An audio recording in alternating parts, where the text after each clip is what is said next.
Financial statement.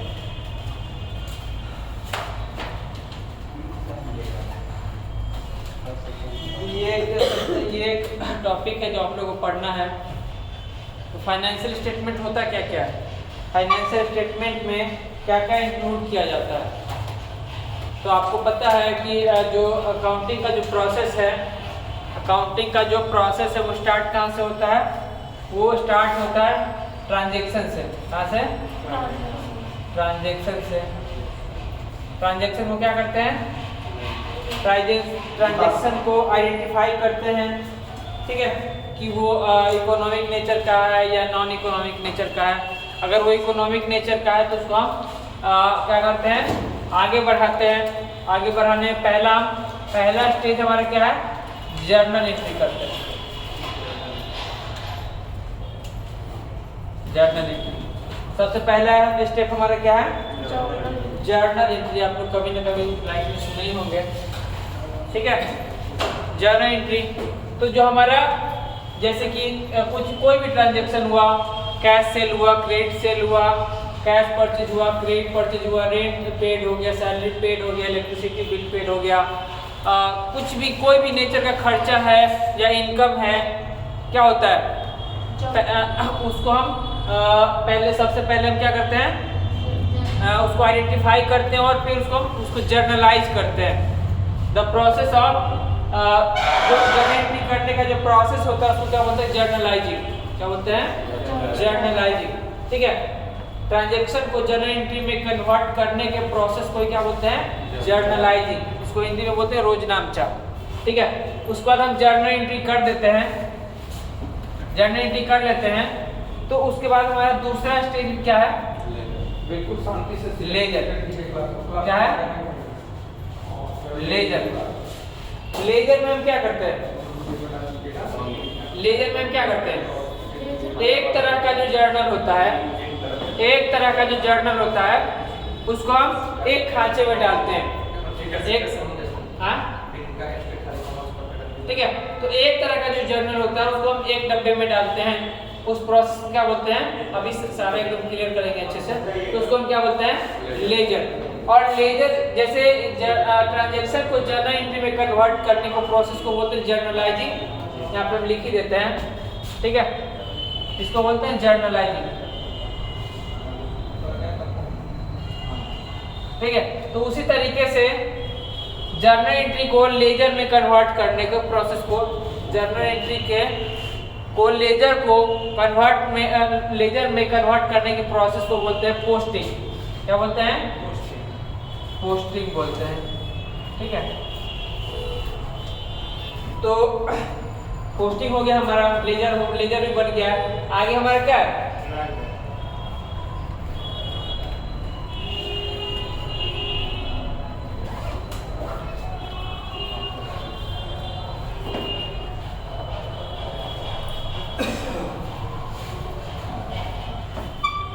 Trial balance, ठीक है।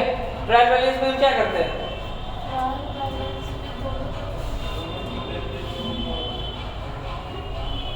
जो भी हमने लेजर में किया है, लेजर अलग अलग अकाउंट होता है, अलग अलग डब्बा है, अलग अलग खांचा है। उस सारे डब्बा को हम क्या करेंगे, दो तरह के डब्बा में, दो तरह के खांचा में कन्वर्ट कर देंगे। एक होगा डेबिट नेचर और दूसरा होगा क्रेडिट नेचर, सब बताते हैं। पहले ही समझ में आगे, लेजर के बाद हम क्या करते हैं, ट्रायल बैलेंस बनाते हैं। ट्रायल बैलेंस के बाद में क्या बनाते हैं, ट्रायल बैलेंस के बाद हम फाइनेंशियल स्टेटमेंट बनाते हैं।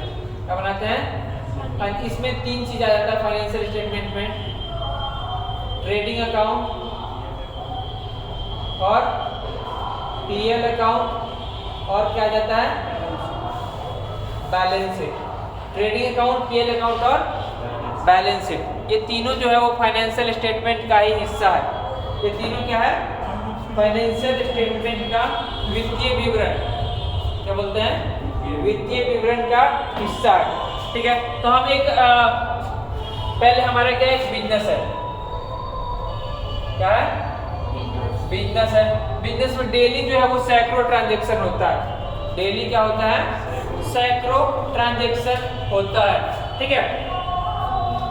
तो जैसे जैसे ट्रांजैक्शन होता है, जैसे जैसे क्या होता है ट्रांजैक्शन सौदा होते रहता है, वैसे वैसे हम क्या करते जाते हैं जर्नल एंट्री में कन्वर्ट, जर्नल एंट्री करते जाते हैं। जैसे कोई सामान खरीद के ले गया, तुरंत cash account debit to sales account, ठीक है। कोई किसी से सामान खरीदे तो purchase account debit to cash account, किसी से उधार सामान खरीदे तो purchase account debit to creditor account, किसी को उधार माल बेचे तो creditor account debit to sales account, कोई एसेट्स खरीदे assets account debit to cash account, किसी को इंटरेस्ट लोन पे हम इंटरेस्ट दे रहे हैं तो interest account debit to cash account, ठीक है। डेप्रिसिएशन चार्ज किए depreciation account debit to assets account. तो जैसे जैसे ट्रांजैक्शन हो रहा है वैसे वैसे तुरंत साथ ही साथ हम क्या कर देते हैं, क्या करते हैं जर्नल एंट्री। जैसे मान लो कि जो है ये जो हमारा क्लासरूम में हॉल है, इसमें कोई जो है वो प्रोग्राम ऑर्गेनाइज करना है,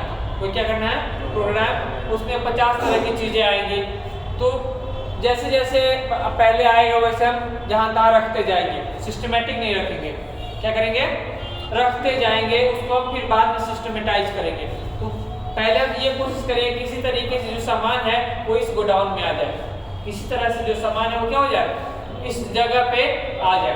तो जर्नल एंट्री का यही उद्देश्य होता है कि जैसे जैसे ट्रांजैक्शन हो रहा है वैसे वैसे हम क्या करते जाए रिकॉर्ड करते जाए। उसके बाद हमें क्या करना है वो हम बाद में देखेंगे, पहले हम क्या करें लिख ले, लिखा हुआ रहेगा तो इसको हम आगे बढ़ा सकते हैं, लिखा हुआ नहीं रहेगा तो याद कितना दिन तक रखा जा सकता है, याद रखा जा सकता है क्या। तो जर्नल एंट्री सिर्फ इसलिए किया जा सकता है, किया जाता है कि ट्रांजैक्शन को ज़्यादा दिन तक याद नहीं रखा जा सकता है। अगर आदमी का जो मेमोरी अगर इतना शार्प होता तो ये सब चीज़ करने की जरूरत नहीं थी, ठीक है। क्योंकि आदमी भूलता है, इंसान क्या होता है भूलता है, इसीलिए तुरंत उसको क्या करता है जैसे ट्रांजैक्शन हुआ जर्नल एंट्री कर लिया। अब क्या हो गया जर्नल एंट्री करने के बाद जब जो जर्नल वाला जो बही देखा जाए तो उसमें तो कभी सेल्स का है, कभी परचेज का है, कभी रेंट पेड है, कभी सैलरी पेड है, कभी जो है किसी को भाड़ा दिए, कभी 50 नेचर कुछ से कुछ समझ में ही नहीं आया। उससे जर्नल देखने से सिंपली बस इतना ही हमको पता चला कि हाँ ये ट्रांजैक्शन जो हुआ है फलाने दिन हुआ है, परसों ये इतना ट्रांजैक्शन हुआ है, कल इतना हुआ है, आज इतना हुआ है। इससे कुछ खास आइडिया नहीं मिल पाया, इससे कुछ खास आइडिया नहीं, बस इतना ही लगा कि हाँ ये जो ट्रांजैक्शन ये इवेंट हुआ है, ऐसा ऐसा हुआ है हमारी दुकान में। इससे हम ये नहीं पता लगा पाए कि हमारे दुकान में सेल कितना हुआ, परचेज कितना हुआ, कैश सेल कितना हुआ, क्रेडिट सेल कितना हुआ, खर्च कितना हुआ, सैलरी पे कितना खर्चा हुआ, इंटरेस्ट पे कितना खर्चा हुआ, अलग अलग जो है किस चीज़ पे कितना खर्च हुआ, किस चीज़ से कितना इनकम आया, ये हमें पता नहीं चला।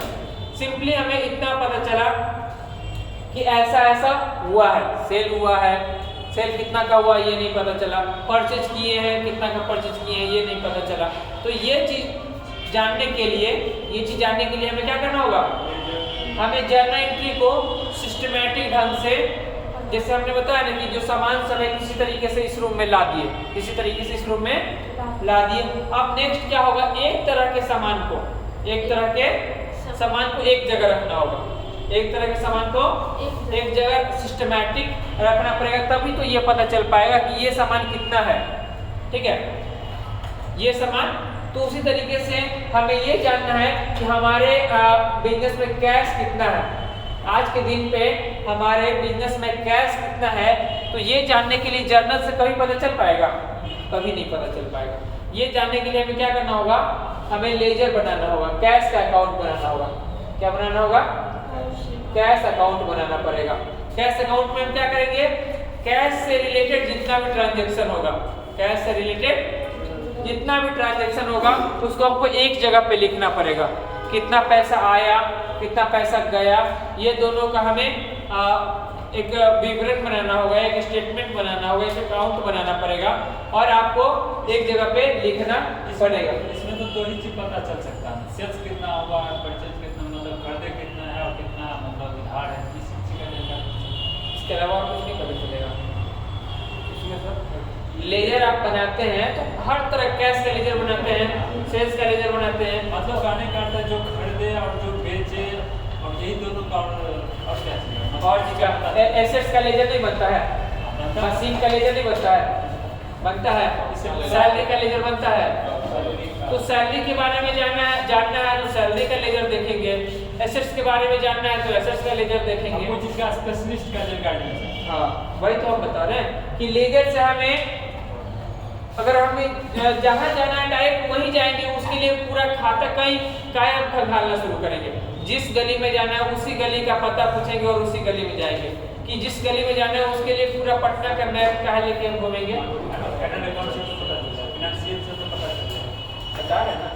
ठीक है, तो जो हम लेजर हमें क्या करता है, जर्नल एंट्री को सिस्टमैटिक ढंग से प्रेजेंट करता है, जर्नल एंट्री को सिस्टमेटाइज करता है, सिस्टमैटिक बनाता है।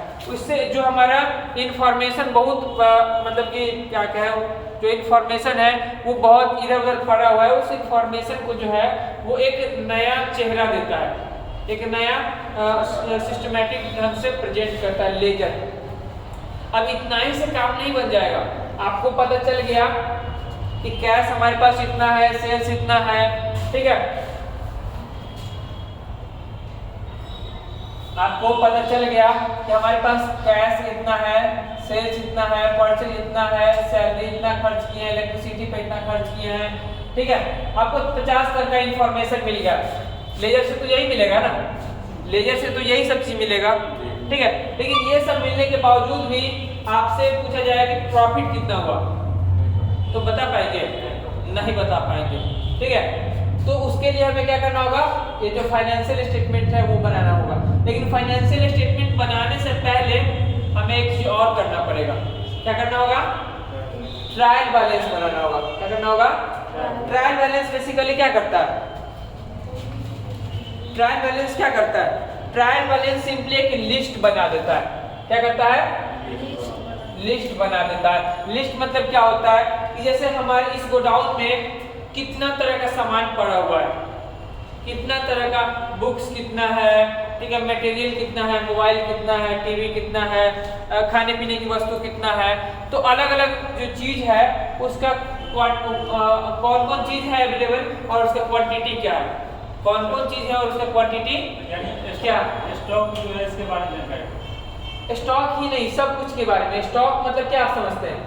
मतलब ये कहने का अर्थ है जो सामान मेरे पास उपलब्ध है, हाँ, उसी चीज से जानकारी, सब चीज का। देखिए सुनिए, पहले लेजर आपको समझ में आया।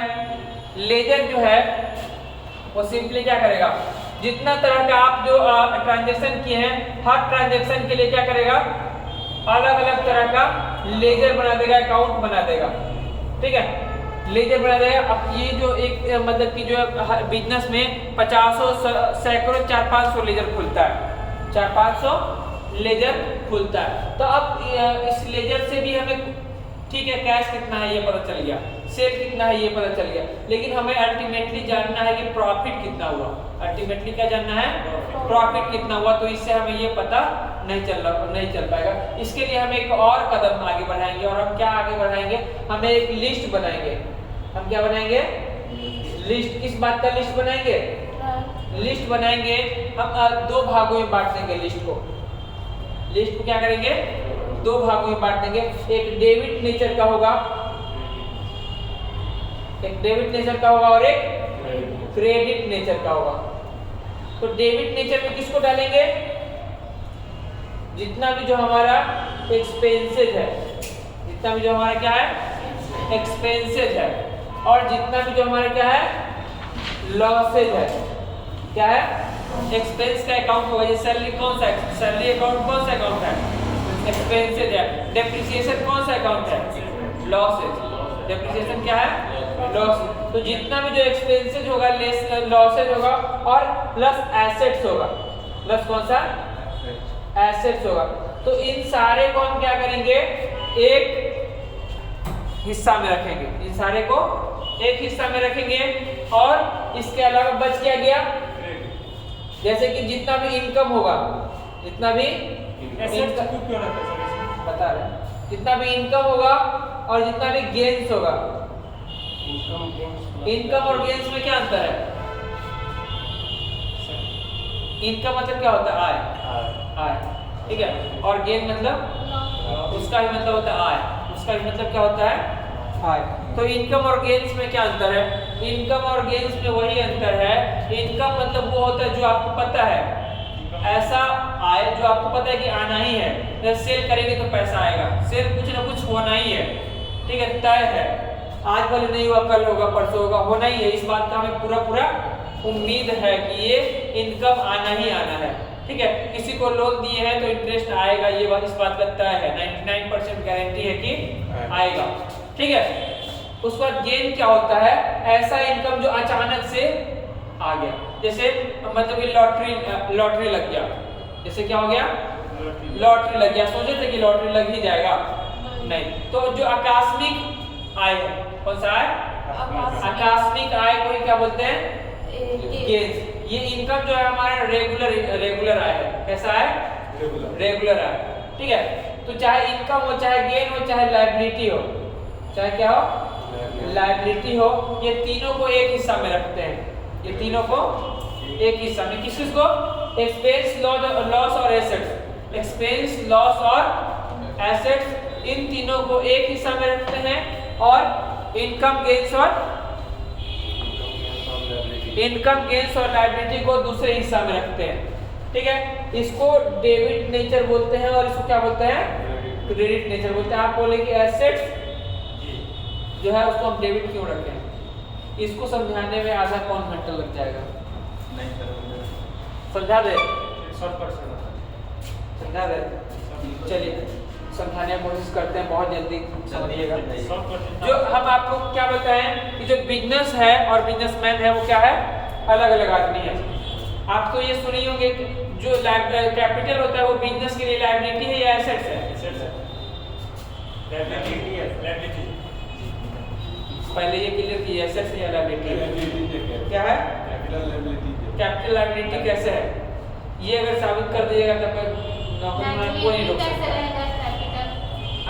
कैपिटल लायबिलिटी कैसे रहेगा, वही तो कैसे होगा, एसेट्स तो आप साबित करिए, आप एसेट्स है तब साबित कीजिए, आप ही कर सकते हैं, उतना डीपली हम नहीं पढ़े हैं, लेकिन ये है कि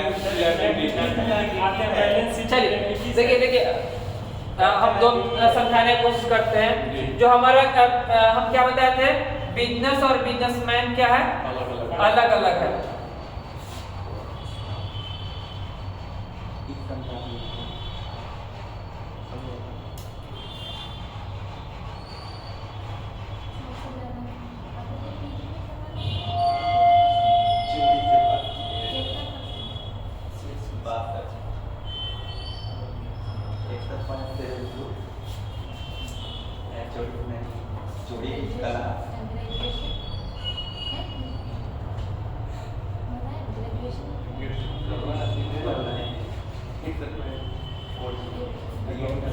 ठीक है, बिजनेसमैन और बिजनेस और बिजनेसमैन क्या है, अलग अलग है। तो ये जो कैपिटल है, कैपिटल जो है वो बिजनेसमैन किसको दे रहा है, बिजनेसमैन किसको दे रहा है, बिजनेस को। बिजनेसमैन हम जानते हैं कि बिजनेस भी एक पर्सन है और बिजनेसमैन भी क्या है, एक पर्सन है। तो बिजनेसमैन जो है इसके पास 10 लाख रुपया पड़ा हुआ है, क्या है, 10 लाख पड़ा हुआ है। ये 10 लाख अगर किसी और को देता तो वो उसको क्या देता, इंटरेस्ट देता कि नहीं देता, किसी को बैंक को देता या किसी और आदमी को देता तो वहां से उसको इंटरेस्ट मिलता, क्या मिलता, इंटरेस्ट। मेरे पास 10 लाख रुपया, हम भी एक पर्सन है, हम भी एक पर्सन है, तो हम अगर आपको 10 लाख रुपया देंगे तो ये आपके लिए एसेट्स है या लायबिलिटी है, बिजनेसमैन के लिए एसेट्स।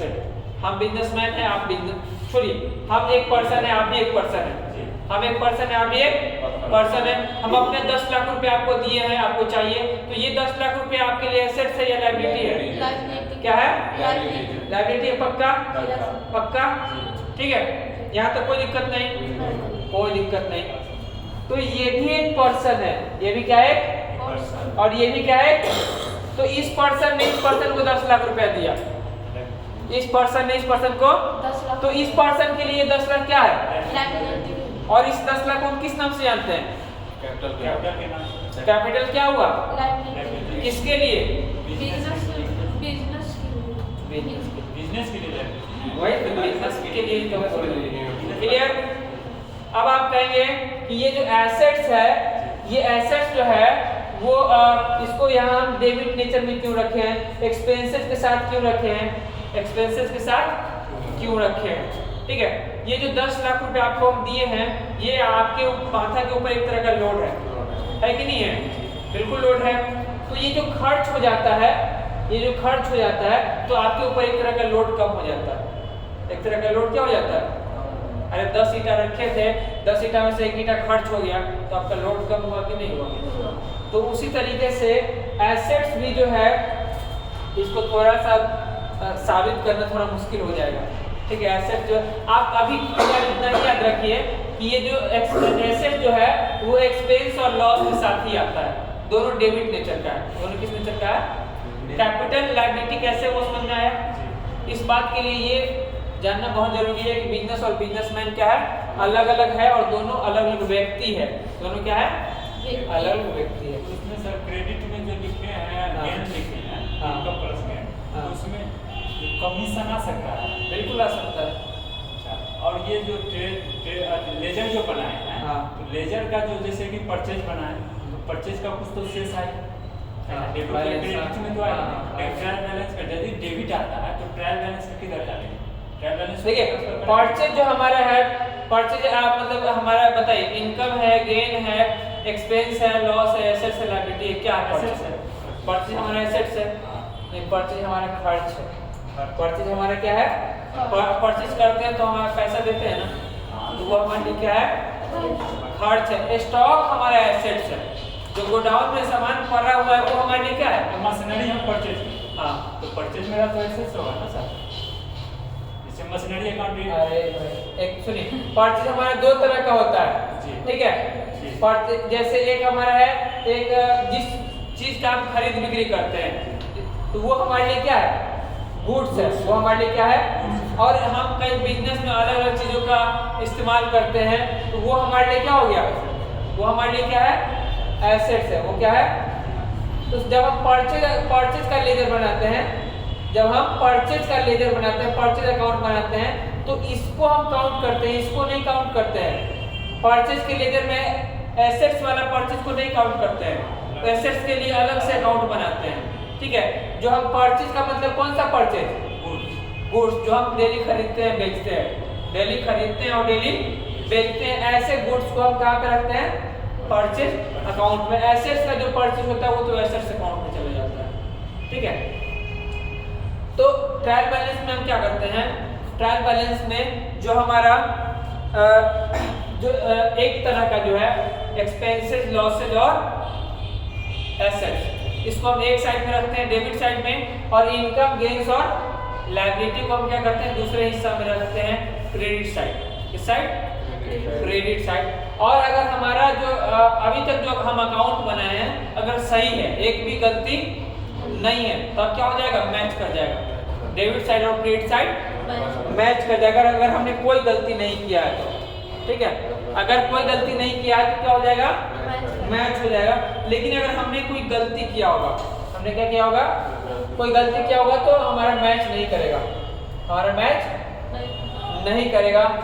तो हमारा या तो डेबिट बढ़ जाएगा, क्रेडिट घट जाएगा, नहीं तो क्रेडिट बढ़ जाएगा, डेबिट घट जाएगा। कोई एक न एक हमारा क्या हो जाएगा? तो हम पहले कोशिश करेंगे कि जो ये जो कमी आ रहा है इसके पीछे रीजन जानने का पूरा कोशिश करेंगे। अगर नहीं पता चल पाया, फिर भी नहीं पता चल पाया, तो हम क्या करेंगे? एक अकाउंट ओपन करेंगे। कौन सा अकाउंट? Suspense account. कौन सा अकाउंट? Suspense account. जिधर घट रहा है उधर हम मिलाने के लिए क्या लिखेंगे? सस्पेंस अकाउंट, और जितना घट रहा है उतना अमाउंट लिख देंगे। ठीक है, सस्पेंस अकाउंट क्या बताएगा? सस्पेंस अकाउंट बताएगा कि इतना अमाउंट जो है घट रहा है, कमी पड़ रहा है, इतना अमाउंट का जो है वो गड़बड़ी है। ठीक है, तो उसको हम मैच करेंगे किससे? सस्पेंस अकाउंट से। ठीक है, बेसिकली लेजर ट्रायल बैलेंस बनाने का उद्देश्य ये होता है कि जिस समय हम फाइनल अकाउंट बनाएंगे, जिस समय हम फाइनल अकाउंट बनाएंगे, तो फाइनल अकाउंट बनाने के लिए, फिनेंशियल स्टेटमेंट बनाने के लिए हमें बार-बार बैलेंस चाहिए होगा, अमाउंट चाहिए होगा। हमें क्या चाहिए होगा? हमें मान लीजिए हमें चाहिए सैलरी पे कितना खर्च किया है, सैलरी पे कितना खर्च किए, तो ये हमें कहाँ से पता चलेगा?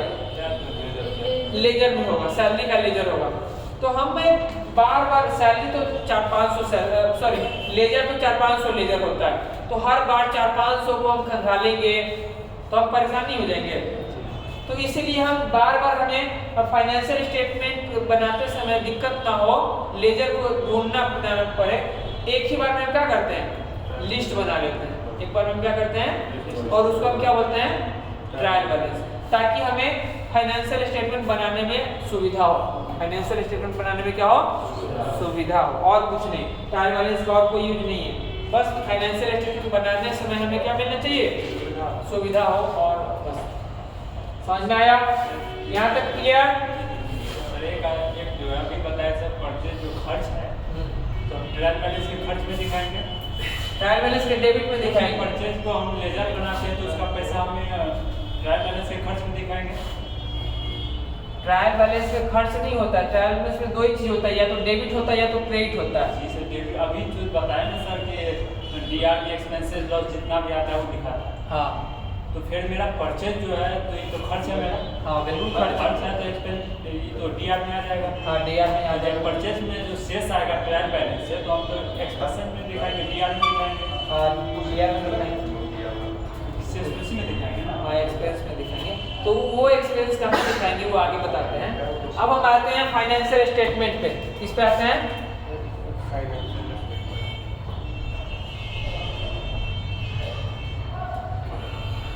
फाइनेंशियल स्टेटमेंट पे आते हैं। तो फाइनेंशियल स्टेटमेंट में हम क्या बनाते हैं, तीन चीज बनाते हैं,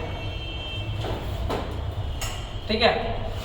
पहला है हमारा ट्रेडिंग अकाउंट, पहला क्या है ट्रेडिंग अकाउंट, दूसरा क्या है पीएल अकाउंट जिसको प्रॉफिट एंड लॉस अकाउंट बोलते हैं, और तीसरा क्या है बैलेंस शीट, ठीक है। तो ये बनाने के फाइनेंशियल स्टेटमेंट बनाने का अल्टीमेट उद्देश्य, अंतिम उद्देश्य क्या होता है प्रॉफिट या लॉस का पता लगाना, प्रॉफिट या लॉस का पता लगाना। दो चीज होता है, एक होता है हमारा प्रॉफिट या लॉस, प्रॉफिट और लॉस का पता लगाना, और दूसरा उद्देश्य होता है बिजनेस का ट्रू एंड फेयर पोजीशन बताना। ट्रू एंड फेयर पोजीशन मतलब बिजनेस का आर्थिक स्थिति कैसा है, सच में रियल में बिजनेस का आर्थिक स्थिति। ट्रू एंड फेयर का मतलब जानते ही होंगे, ट्रू मतलब सत्य और फेयर मतलब वही, ठीक है।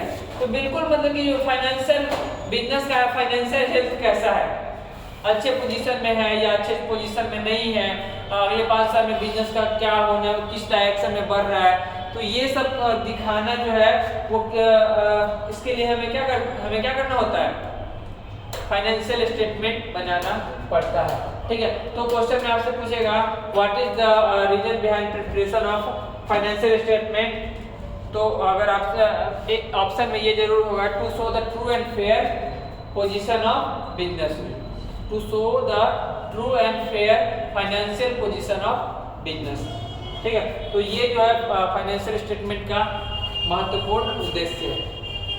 अब आते हैं ट्रेडिंग अकाउंट पे।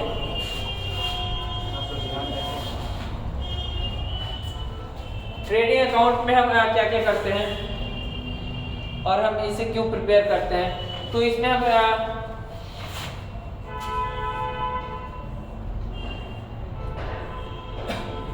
ऐसा होता है हमारा, ठीक है ट्रेडिंग अकाउंट। तो ये हमारा क्या है डेबिट साइड है और ये क्या है क्रेडिट साइड है, डेबिट साइड और क्रेडिट साइड। तो डेबिट साइड में हम क्या दिखाते हैं, डेबिट साइड में all direct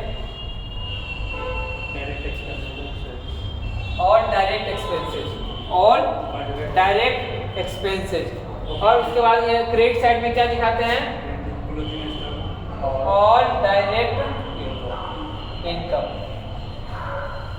all direct expenses debit में, ऑल डायरेक्ट इनकम क्रेडिट में, ठीक है।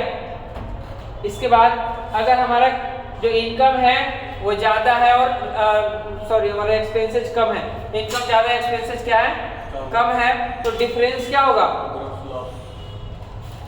ग्रॉस प्रॉफिट हो गया, ग्रॉस लॉस। इनकम ज्यादा है, ग्रोस प्रॉफिट। क्या होगा? Gross profit. Gross profit. अगर हमारा डायरेक्ट इनकम ज्यादा है, डायरेक्ट एक्सपेंसेस कम है, तो रिजल्ट क्या होगा? Gross profit. Gross profit. अगर डायरेक्ट एक्सपेंसेस ज्यादा है, डायरेक्ट इनकम कम है, तब ग्रोस लॉस। Gross loss. क्या होगा? ग्रॉस लॉस होगा। समझे? तो ये हमारा क्या हो जाएगा? इससे जो बैलेंस आएगा या तो ग्रॉस प्रॉफिट होगा या फिर ग्रॉस लॉस होगा। तो एक्सपेंसेस हमारा दो तरह का होता है, एक डायरेक्ट एक्सपेंसेस होता है और दूसरा इनडायरेक्ट एक्सपेंसेस होता है। एक डायरेक्ट एक्सपेंसेस और दूसरा तो डायरेक्ट क्या होता है, इनडायरेक्ट क्या होता है, तो इसको हम कैसे पहचानेंगे? इसको पहचानने के लिए हमें हमारा एक गोडाउन होता है, ठीक है, और तो हम सामान खरीदते हैं, क्रेडिटर से हम क्या करते हैं? सामान खरीदते हैं। सामान जैसे ये हमारा क्या है? क्रेडिटर है। ये हमारा क्या है? क्रेडिटर है। ये हमारा जो है वो शोरूम है, ये हमारा गोडाउन है और ये हमारा शोरूम है, ठीक है, और ये हमारा कस्टमर सब है जिसको हम सामान बेचते हैं, ठीक है, और ये मेनली हमारा गोडाउन है। इसको याद रखो, इस पॉइंट को। तो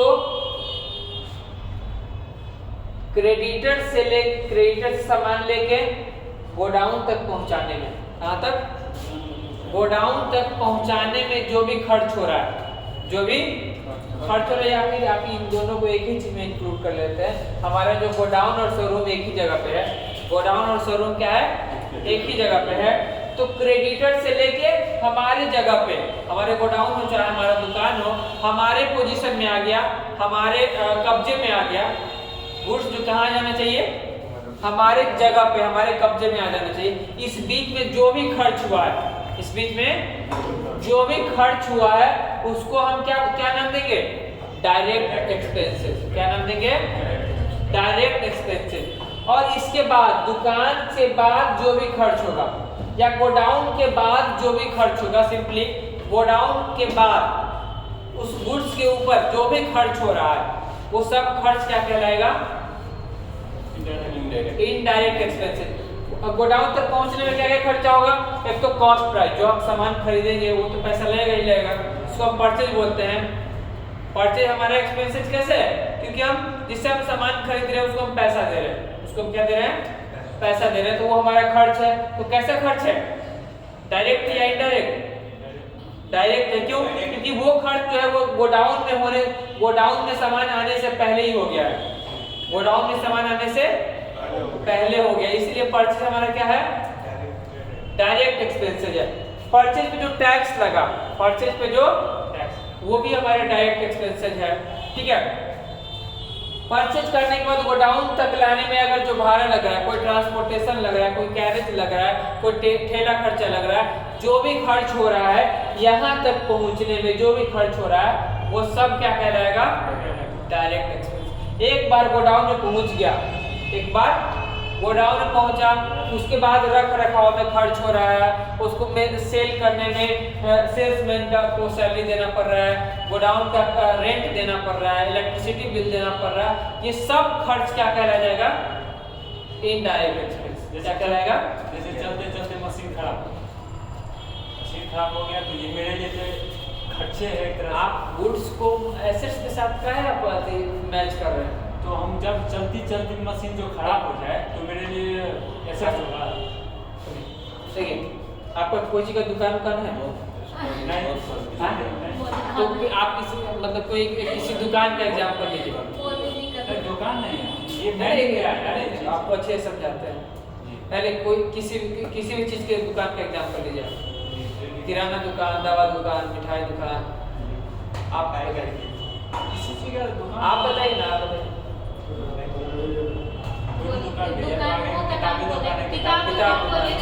किताब दुकान है ना, बुक स्टोर है, क्या है? बुक स्टोर है। तो बुक स्टोर में क्या होगा? बुक होगा या नहीं होगा? बुक होगा। और बुक के अलावा भी वहां पे और कुछ होगा? और क्या क्या होगा? रैक होगा, काउंटर होगा, फैन होगा, कैलकुलेटर होगा, कैमरा वैमरा होगा, ये सब होगा कि नहीं होगा।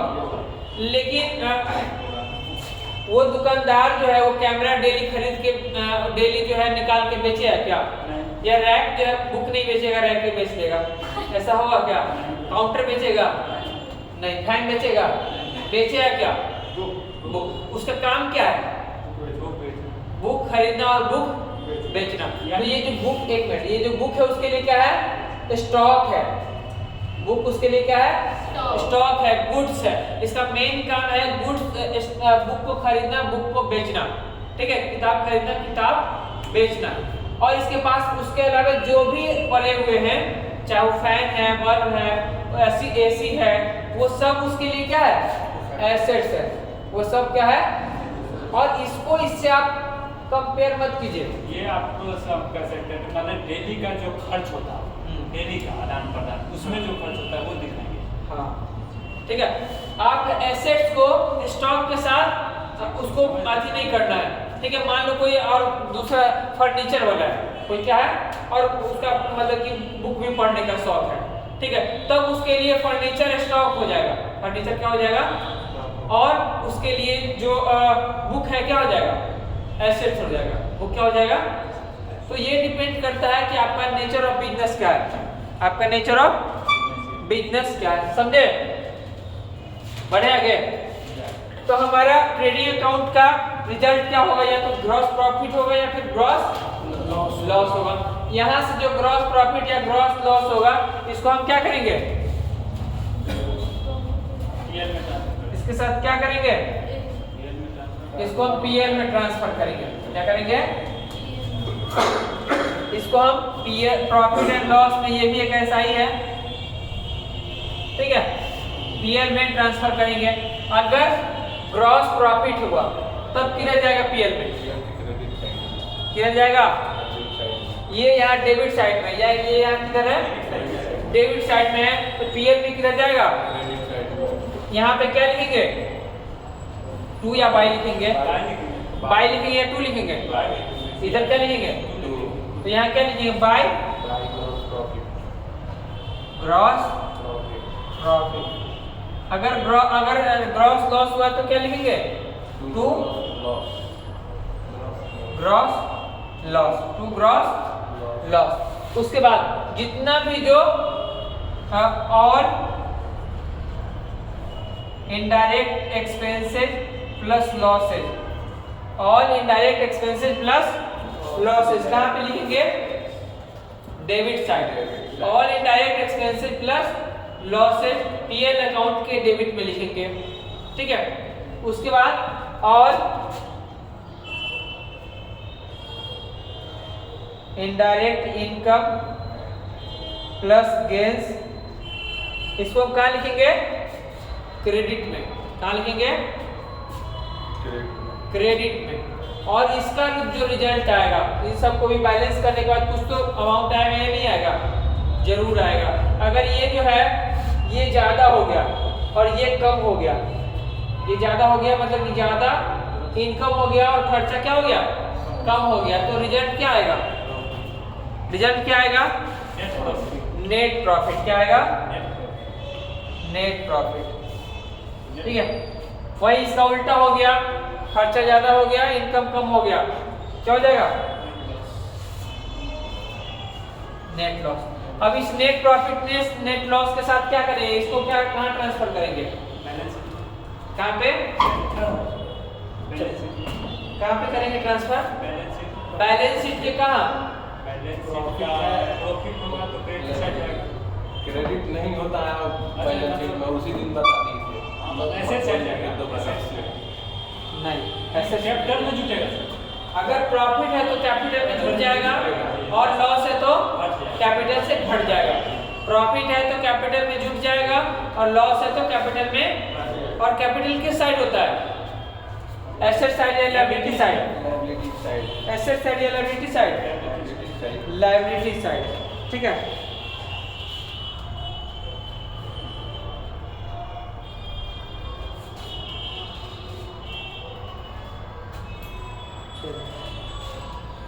यहाँ तक समझ में आया? तो पीएल अकाउंट से क्या हमें पीएल अकाउंट से हमें क्या मिलेगा? नेट प्रॉफिट या नेट लॉस, ठीक है। और उस नेट प्रॉफिट और नेट लॉस के साथ क्या करना है? कैपिटल बैलेंस शीट में भेजना है। या तो अगर प्रॉफिट है तो कैपिटल में जोड़ देंगे, लॉस है तो कैपिटल से घटा देंगे, ठीक है। उसके बाद आगे बढ़ते हैं। अब क्या है? Balance sheet. अब क्या है? बैलेंस शीट, ठीक है। तो बैलेंस शीट में हमारा डेबिट क्रेडिट होता है क्या? डेबिट क्रेडिट होता है? नहीं होता है। क्या होता है? इस साइड में क्या बोलते हैं? एसेट्स, और इस साइड में क्या बोलते हैं? लायबिलिटी, ठीक है। एसेट्स और लायबिलिटी, ठीक है। तो जो हमारा नेट यहाँ पे हम क्या देखें हैं? यहाँ पे भी हम एक्सपेंस की ही बात किए हैं, यहाँ पे भी हम एक्सपेंस और लॉस की बात किए हैं, और इनकम और गेन की, मतलब एक्सपेंस, लॉस और इनकम गेन की बात कर चुके हैं। एक्सपेंस, लॉस और इनकम और गेन की बात कर चुके हैं। अब बच सिर्फ क्या गया होगा? ट्रायल बैलेंस बच क्या गया होगा? जैसे ये हमारा क्या है? ये हमारा क्या है? ट्रायल बैलेंस है। ये हमारा क्या है?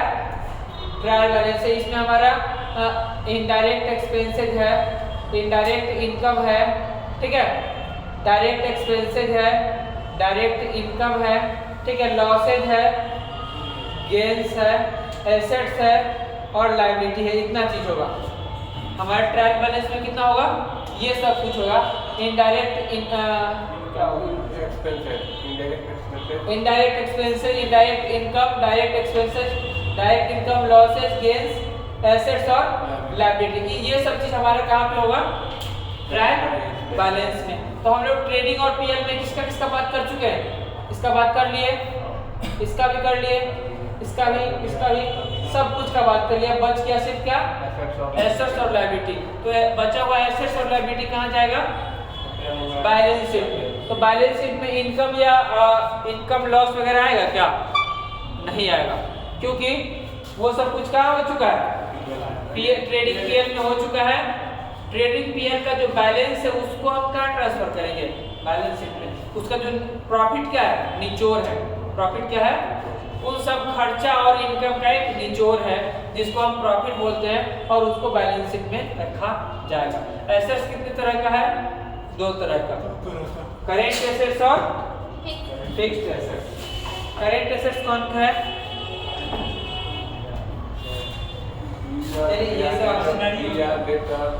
जिसका जो है आदान प्रदान 1 साल के अंदर में होते रहता है।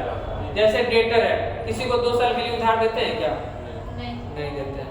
2 महीना के लिए, 1 महीने 2 हफ्ता के लिए देते हैं, ठीक है। जो बिल्स रिसीवेबल होता है, तो हम बताए थे बिल्स रिसीवेबल का मैक्सिमम ड्यूरेशन 6 मंथ होता है। पढ़े थे घर पे जाके ये बिल्स ऑफ एक्सचेंज पढ़े थे? चलिए, तो बैलेंस शीट में जो अब इसमें क्या ही बताएं, ठीक है। 1-2 फॉर्मेट देख लीजिएगा बुक में, ठीक है। ट्रेडिंग अकाउंट का, पीएल अकाउंट का और बैलेंस शीट का बुक में फॉर्मेट देख लीजिएगा, एक बार हो जाएगा। एडजस्टमेंट जो है, जैसे कि कुछ जो ट्रायल बैलेंस में कुछ जो ऐसा ट्रांजैक्शन होता है जिसको रिकॉर्ड नहीं किया जाता है। कुछ ऐसा ट्रांजैक्शन जो होता है वो ट्रायल बैलेंस में उसको कहाँ लिखा जाता है? एडजस्टमेंट में। उसको कहाँ लिखा जाता है? एडजस्टमेंट में। और एडजस्टमेंट का ट्रीटमेंट होता है ट्रेडिंग में भी होता है, पीएल में भी होता है और बैलेंस शीट में भी होता है। मतलब जो ट्रांजैक्शन ट्रायल बैलेंस में नहीं रिकॉर्ड हो पाया है वो कहाँ पे लिखा जाएगा? एडजस्टमेंट में। वो कहाँ लिखा जाएगा?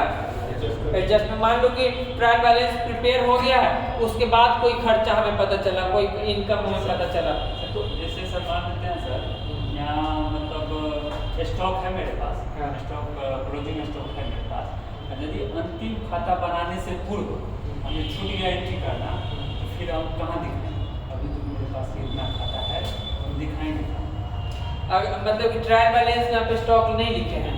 जी नहीं लिखे, जी छूट गया, इसको एडजस्टमेंट करना।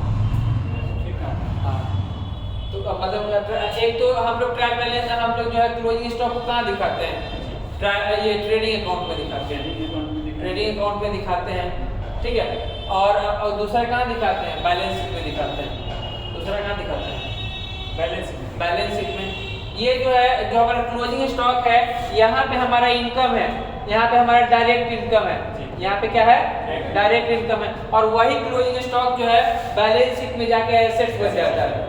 वही क्लोजिंग स्टॉक बैलेंस शीट में क्या जाके बन जाता है, एसेट्स बन जाता है। अंतिम खाता बनाते समय यदि छूट जाता है तो अंतिम खाता बनाने से पूर्व यदि बना लेते हैं तब उस समय जो है वहाँ हम ट्रेडिंग अकाउंट में नहीं दिखा पाएंगे, तो सिर्फ बैलेंस शीट में ही दिखा पाएंगे। यही क्योंकि जब आप ट्रायल बैलेंस में जब रिकॉर्ड नहीं किए हैं, आप ट्रेडिंग अकाउंट बनाते समय ढूंढेंगे क्लोजिंग स्टॉक और क्लोजिंग स्टॉक आपको मिला ही नहीं। आपको क्लोजिंग स्टॉक यहाँ दिखेगा तभी ना आप वहाँ रिकॉर्ड करेंगे। समझ रहे हैं कुछ? एक मिनट, हम क्या बोले कि हम ट्रायल बैलेंस क्यों बनाते हैं, ताकि यहाँ हमें सुविधा हो, डायरेक्ट जो हमें जो भी हमें डाटा चाहिए वो डायरेक्ट यहाँ से देखें और वहाँ पुटअप कर दें, इसीलिए ना। तो आपको जो क्लोजिंग स्टॉक जो है वो ट्रायल बैलेंस में है, ये नहीं है क्या? नहीं है। तो अगर यहाँ पे नहीं है तो वहाँ पे कैसे आ जाएगा? तो समझ रहे हैं। लेकिन हम कह रहे अंतिम खाता बनाते समय अंतिम खाता क्या होता है? Final account. ट्रायल बैलेंस को आप अंतिम खाता से करते हैं। नहीं सर, ट्रायल बैलेंस एक अलग तलपट। हम यहाँ अंतिम खाता फाइनल अकाउंट बनाते समय के बाद, बनाते समय या बनाने के बाद? नहीं सर, बनाते समय तो बनाने से पूर्व आप बताए कि पहले जो दिखाए थे ट्रेडिंग अकाउंट और बैलेंस शीट में, जो पूर्व हम बाद में देखिए, आप क्लोजिंग स्टॉक का दो ट्रीटमेंट होता है, उतना डीप में आप मत जाइए। दो ट्रीटमेंट होता है। अगर ट्रायल बैलेंस सुनिए, अगर ट्रायल बैलेंस में दिया हुआ है, अगर ट्रायल बैलेंस में दिया हुआ है तो दोनों जगह रिकॉर्ड होगा, ट्रेडिंग अकाउंट में भी रिकॉर्ड होगा और बैलेंस शीट में भी रिकॉर्ड होगा। ट्रेडिंग अकाउंट में भी रिकॉर्ड होगा और बैलेंस शीट में भी रिकॉर्ड होगा। अगर ट्रायल बैलेंस में नहीं दिया हुआ, फुट नोट में दिया हुआ है, कहाँ दिया हुआ है? फुट नोट, एडजस्टमेंट को ही फुट नोट बोलते हैं। तो आप जो है वो ट्रेडिंग में नहीं रिकॉर्ड करेंगे, ट्रेडिंग में नहीं रिकॉर्ड करेंगे। जब ट्रायल बैलेंस में नहीं रहेगा तब, हाँ, तब उसमें हम ट्रेडिंग में नहीं दिखाएंगे, नहीं दिखाएंगे, फिर डायरेक्ट आ जाएंगे कहाँ, बैलेंस शीट डायरेक्ट। हाँ, डायरेक्ट। इसके पीछे लॉजिक है, बहुत मतलब डीप में जाना पड़ेगा। ये जो ट्रायल बैलेंस का जो है वो ये पूछा गया क्वेश्चन है सर, ऑब्जेक्टिव पता है ये सब क्वेश्चन पूछा जाता है, ठीक है। अगर किसी का भी अगर आपको चेक करना है, अकाउंटिंग नॉलेज चेक करना है, डीप में नॉलेज है या नहीं है, तो इस तरह का क्वेश्चन जो है वो पूछा जाता है। लेकिन इसको हम अगर एलोबरेट करेंगे तो पूरा एक एक अकाउंट को, परचेज का लेजर, स्टॉक का लेजर, डायरेक्ट एक्सपेंसेस का लेजर, सब का लेजर ओपन करके समझाएंगे, तब आपको समझ में आएगा। क्वेश्चन नहीं, क्वेश्चन थोड़ी पूछता है, ये ऑब्जेक्टिव क्वेश्चन बनता है। तो हम आपको आपके जो एग्जाम के पॉइंट ऑफ व्यू से बता दिए ना कि एग्जाम के पॉइंट ऑफ व्यू से क्या कि अगर आपसे पूछा जा रहा है कि ट्रायल बैलेंस में नहीं है, तब सिर्फ कहाँ रिकॉर्ड होगा?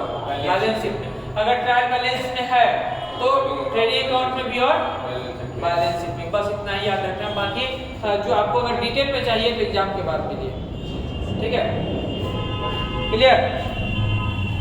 तो अकाउंट में आज के लिए इतना ही रखते हैं, ठीक है? बाकी आप लोग पढ़िए।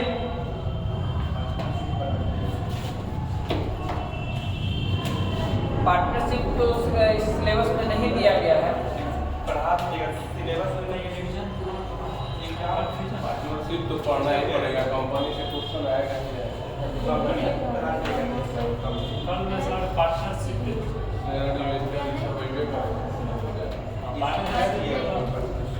जो हमें सिलेबस दिया गया वो छूटेगा तो सर वो नहीं कर सर, उस सिलेबस से पार्टनरशिप उसमें नहीं है सर, उसमें नहीं है पार्टनरशिप। हमें सिलेबस नहीं मिला है। हमने चेक किया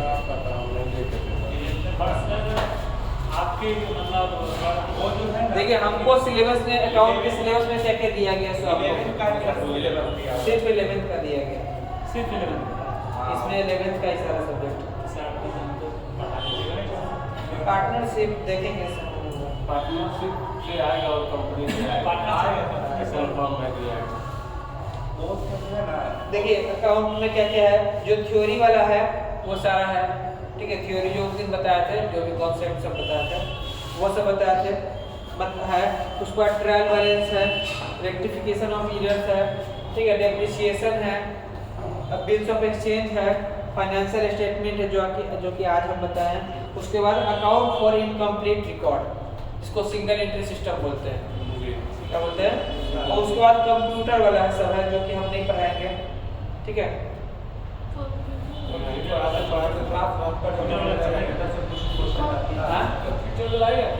आ भी सकता है, आ भी सकता है। कंप्यूटर से 1-2 क्वेश्चन आ भी सकता है, नहीं भी आ सकता है, लेकिन इसको अभी हम पढ़ाएंगे नहीं, क्योंकि ये आज तक कभी हम न पढ़े न पढ़ाए। पार्टनरशिप और तो पार्टनरशिप हम बता देंगे, क्योंकि आप देखो अकाउंट में जितना पढ़ाना था इसका मेन तो हम पढ़ा ही दिए, बिल्स ऑफ एक्सचेंज पढ़ा दिए हैं। सर आप जो भी है सिलेबस है आज के विषय जो परीक्षा हम लोग पास इसके बाद बस देखिए बता रहे, सुनिए। हम आज बेसिक वाला पढ़ा दिए, थ्योरी जब जो था, ठीक है। उस डेप्रिसिएशन पढ़ा दिए हैं, ट्रायल बैलेंस भी जितना जरूरी था उतना बता ही दिए हैं, डेप्रिसिएशन भी बता ही दिए, बिल्स ऑफ एक्सचेंज बता दिए, फाइनेंशियल। अब मेरे इसके अनुसार सिर्फ एक बन जाता है, सिंगल एंट्री सिस्टम। सर वो जो है ऑफिशियल नहीं है सर, आपको भी ऐसा ही लग रहा है, इतना कम सिलेबस कैसे हो सकता है? लेकिन उस सिलेबस में नहीं है। सर अपने ये ठीक है, हम मतलब कि आप लोगों को पार्टनरशिप पर बता देंगे, पार्टनरशिप बता देंगे, कंपनी भी होगा तो सर अपने से स्टडी जो पढ़ा रहे हैं सिलेबस को आर्मी का दिया नहीं है उसमें सिलेबस में। क्या आर्मी का सिलेबस में नहीं दिया है उसमें। इसमें 12वीं का सिलेबस नहीं नहीं है।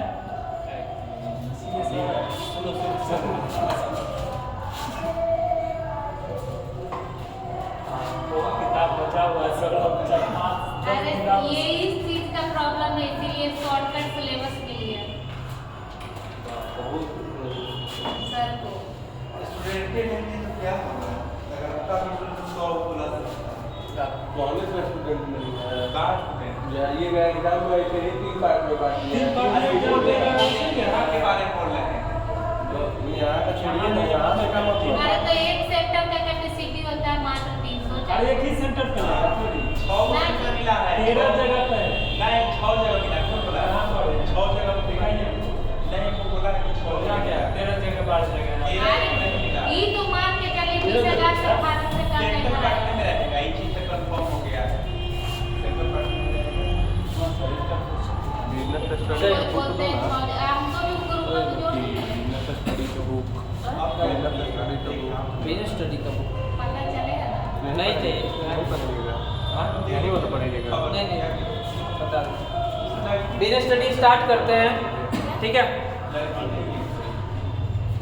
आज एक नया चैप्टर है, सोर्सेज ऑफ फाइनेंस। हमको पूरे आप क्या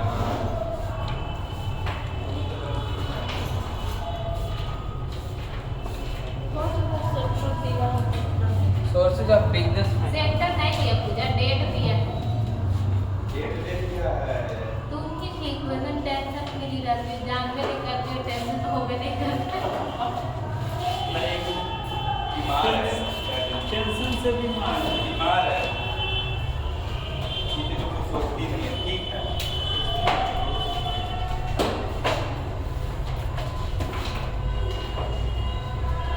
sources of business finance.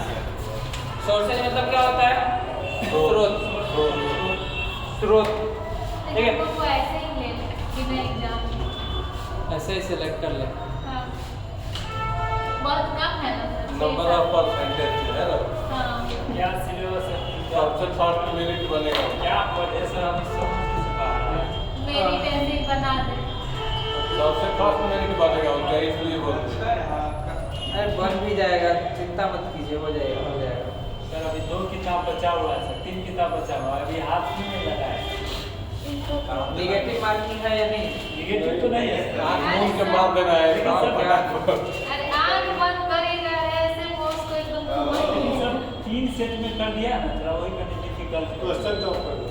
Question का लेवल नॉर्मलाइजेशन करेगा। नॉर्मलाइजेशन क्या करेगा यहाँ हम लोग में मेरी है नॉट मेरी तो बनाएंगे नहीं करेगा। तीन परीक्षा करेगा। कहाँ यहाँ पासिंग नहीं पता है, पासिंग मार्क दिया तो दे रहा है। अरे ऑनलाइन करेगा तो किसी के पास अगर आइडिया है, ऑनलाइन दिया नहीं है। सुनिए ना जी, ऑनलाइन हुआ पिछले बार टेस्ट किसी के पास अगर आइडिया है कि कितना वैकेंट सीट है उससे बताइए, पढ़े क्या से नहीं तो नहीं पढ़े। 150 में बॉक्स पर तो बना के आएगा। 7,000 आएगा। 7,000 घट जाएगा। स्वयं घट जाएगा। लाइफ का आपको 80 जैसे बनाए हैं तो 75 तक 70 तक है तो आपको 80 क्या 95 90 95 लाइफ जैसे तब आता है। नेगेटिव ज़्यादा बनाएंगे पता चलेगा उतना ही वो इस बार नहीं चल गएगा तो लॉस है, बहुत लॉस है। क्योंकि आप लोग का कितना नंबर? 75 नंबर 75 नंबर पास 80 है। नंबर पढ़ने भी है। चंद्रशेखर में ये है ना रिलेटिव, चंद्रशेखर के रिलेटिव है डायरेक्ट सेटिंग। हम लोग का भी करवा दीजिए, बात दूर है जी, आपका नाम लेके रखे रहिए फीमेल के नाम पे। उस समय तो पटना सोचते थे कि पटना में हो जाए, इसमें कहीं भी हो जाए।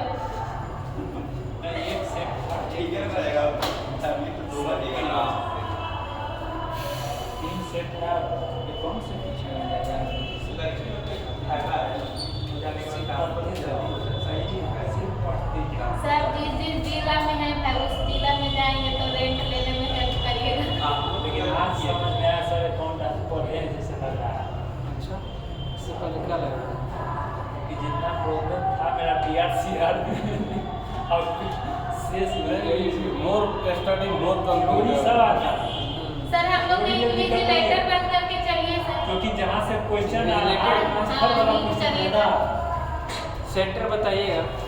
बंद हो गया ये सेंटर सर तो ज़्यादातर लोग पढ़ने होगा इन्विजिलेटर बन के चलिए सर, थोड़ा थोड़ा अपने स्टूडेंट को हिट करिएगा।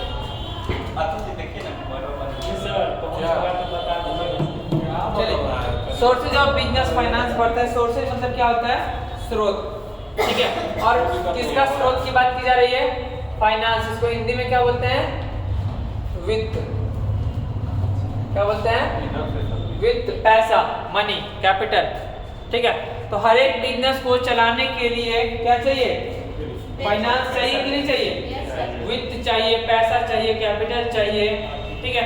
तो ये जो टर्म फाइनेंस है बहुत ब्रॉड है, बहुत बड़ा टर्म है, क्योंकि आप जो है इस सिर्फ जो बहुत सारे लोग हैं जो फाइनेंस से MBA करते हैं, फाइनेंस से PhD करते हैं, तो फाइनेंस को समझना आप जितना समझेंगे उतना ही कम होगा, ठीक है। लेकिन आज हमें उतना ही समझना है जितना एग्जाम में है, ठीक है। उससे ज़्यादा नहीं समझना है, ज़्यादा ज्ञान नहीं आज चाहिए क्या? कर देगा। लेकिन सर एक चीज़ बता दीजिएगा बोलिए। इसमें है हिंदी में दिया हुआ है हाँ, इसमें है डिजिटाइजेशन डिजिटलाइजेशन। डिजिटाइजेशन डिजिटाइजेशन ये चीज़ बताइए क्या है? डिजिटाइजेशन मतलब जैसे कि 0 से 1 तक लिखते हैं, 0 1 का जो नंबर है तो ये है, देखिए तो। डिजिटाइजेशन हिंदी में लिखा हुआ है डिजिटाइजेशन कौन सा? Sources of finance he chapter निकाला है ना? चैप्टर आप किस कॉन्टेक्स्ट में पूछ रहे हैं, कहाँ से इसी पूछ का रहे जो आप पढ़ा रहे हैं उसी चैप्टर का डिजिटाइजेशन हैं? ऐसा कुछ टर्म नहीं है इसमें, ठीक है। आएगा तो देखेंगे। चलिए, सोर्सेज ऑफ फाइनेंस की जब बात करते हैं तो हम जो पैसे का जो नीड होता है उसको 3 भागों में बांटते हैं। समय के आधार पे, टर्म के आधार पे कैसा हमारा नीड है। अब मान लो हमें नीड है छोटा सा, हमें क्या करना है कि मोबाइल खरीदना है, बिजनेस के लिए लैपटॉप खरीदना है। बिजनेस के लिए क्या खरीदना है? लैपटॉप, जिसका कीमत 30-40 हज़ार 50 हज़ार है हार्डली। उसके लिए हम 10 साल के लिए लोन ले सकते हैं क्या? नहीं। लोन जो हमारा जो नीड है वो शॉर्ट टर्म है, हमारा जो अमाउंट है वो कम है, तो उसी लोन भी लेंगे उसी के अकॉर्डिंग ही लेंगे। ठीक है, तो जो हमारा फाइनेंस का रिक्वायरमेंट कैसा है, नीड कैसा है, उस आधार पे सोर्सेज ऑफ फाइनेंस को 3 भागों में बांटा गया है। एक है हमारा short term finance,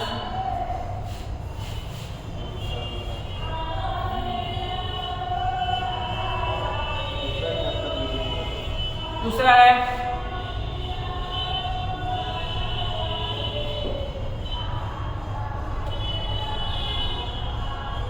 medium term finance और तीसरा है आप लोग का ऑफलाइन एग्जाम होगा या ऑनलाइन? ऑनलाइन होगा। लेकिन बिहार में कोई भी एग्जाम तो ऑनलाइन नहीं होता है। आप जो है ऑफलाइन में दिक्कत है, ऑफलाइन में बहुत घाटा ऑफलाइन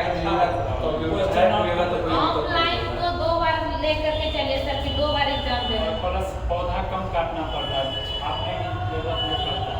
ये तो एकदम सही बात है, चलिए सही बात है, ठीक है। तो कितना है, शॉर्ट टर्म फाइनेंस है, मीडियम टर्म फाइनेंस है और लॉन्ग टर्म फाइनेंस है। शॉर्ट टर्म फाइनेंस किसको बोलते हैं? ऐसा नीड जिसको 1 साल या उससे कम समय में 12 महीना या उससे कम समय में पूर्ति किया जा सकता है, जिसका वैल्यू कम होगा, इसका अमाउंट क्या होगा, जिसका अमाउंट क्या होगा। सिंपली शॉर्ट टर्म की जब बात आएगी तो आपको जो है याद रखना है कितना, 1 ईयर और लेस, 1 ईयर और लेस, 1 साल या उससे कम का पीरियड।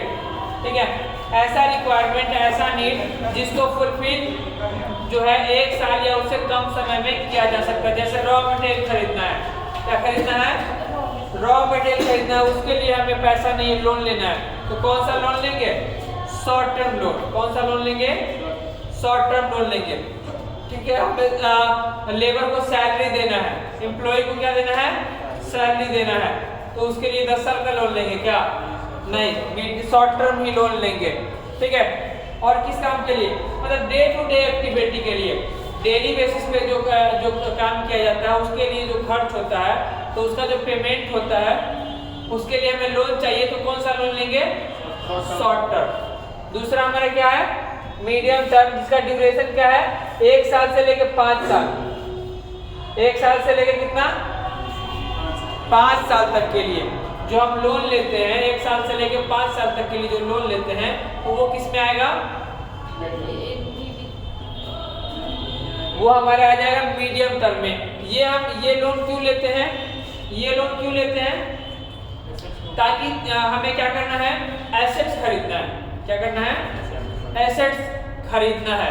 ठीक है, तो एसेट्स खरीदने में जैसे कोई एक फार्मर है, उसको ट्रैक्टर खरीदना है, ट्रैक्टर तो खैर फिर भी ज़्यादा अमाउंट का हो जाएगा, कोई जैसे मोटर खरीदना है, ठीक है, कोई ऐसा एसेट्स खरीदना है जिसका वैल्यू ज़्यादा है, जो फार्मर है या जो बिजनेसमैन है उसको 1 साल में वो चुका नहीं सकता है, पे नहीं कर सकता है, तो उसके लिए वो कौन सा लोन लेगा, मीडियम टर्म। कौन सा, जिसको उसे चुकाना है कितने समय के अंदर में, 5 साल के अंदर में।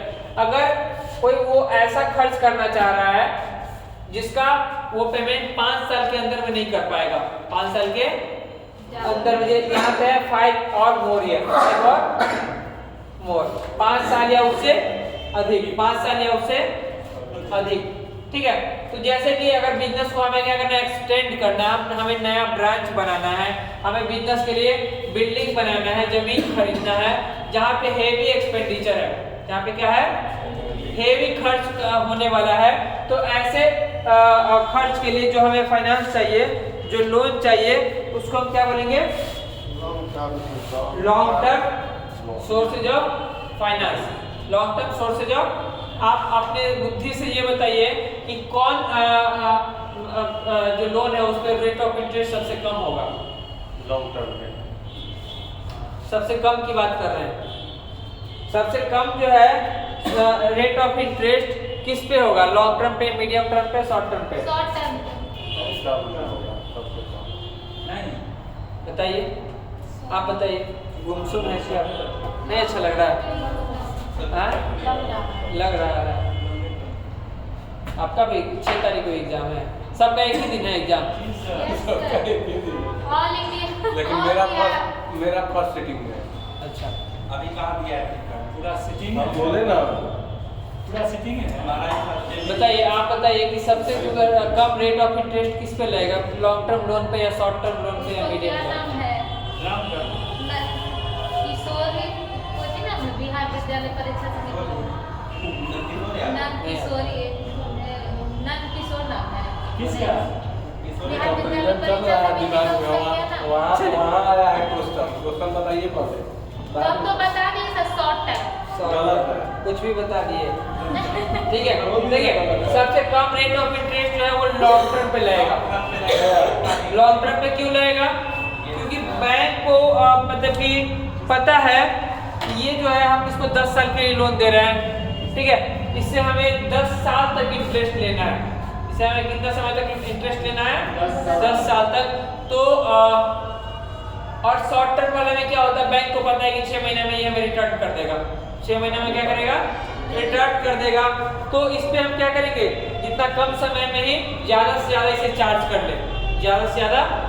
तो जो हमारा शॉर्ट टर्म पे जो रेट ऑफ इंटरेस्ट होता है वो ज़्यादा होता है। क्या होता है? ज़्यादा होता है। और लॉन्ग टर्म पे क्या होता है? कम होता है। मीडियम टर्म पर मीडियम होता है, ठीक है। बात करते हैं कि अगर हमें शॉर्ट टर्म फाइनेंस चाहिए, हमें क्या चाहिए, शॉर्ट टर्म लोन चाहिए, तो हमारे पास क्या क्या ऑप्शन है? हमारे पास क्या क्या, कहाँ से हम शॉर्ट टर्म फाइनेंस ले सकते हैं? एक तो हो गया कमर्शियल बैंक, एक तो क्या हो गया, कमर्शियल बैंक, और क्या है, बिल्स रिसीवेबल। बिल्स रिसीवेबल एक तरह का शॉर्ट टर्म फाइनेंस नहीं है। कल बताए थे कि पैसे का जरूरत पड़ता है, झूठ का एक बिल लिख देते हैं, बैंक में चले जाते हैं, वहां से पैसा ले लेते हैं, तो वो भी एक तरीका है, ये नहीं है। तो बिल रिसीवेबल। उसके बाद डेटर, सॉरी क्रेडिटर, क्या है, क्रेडिटर भी हमारा शॉर्ट टर्म फाइनेंस है। हम उधार सामान खरीद, अभी हमारे पास पैसा नहीं है लेकिन उधार पे हम सामान खरीद सकते हैं ना, खरीद सकते हैं, तो वो भी हमारे लिए क्या है, शॉर्ट टर्म फाइनेंस ही हो गया, जिसका पेमेंट हमें 1, 2, 3 महीने 6 महीने के अंदर में हमें कर देना है, ठीक है।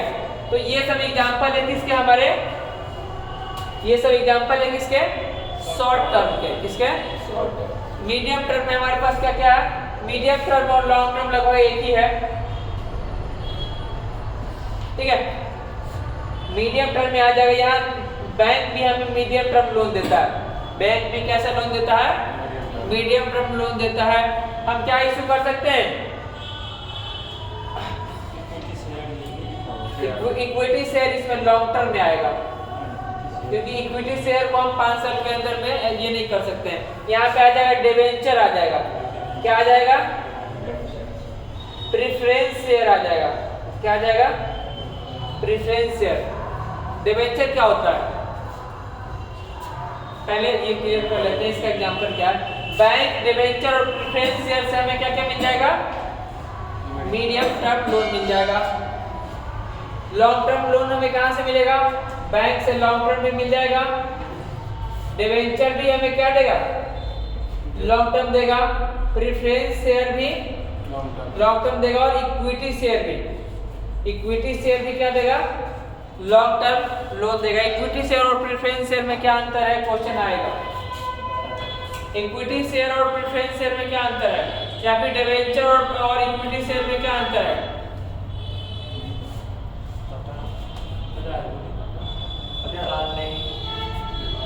चलिए फिलहाल ये याद रखिए कि लॉन्ग टर्म हमारा सोर्सेज ऑफ फाइनेंस क्या है, medium term sources of finance क्या है, और short term sources of finance क्या है। उसके बाद हम बताते हैं कि इक्विटी शेयर क्या होता है, प्रेफरेंस शेयर क्या होता है, और डिवेंचर क्या होता है, ठीक है।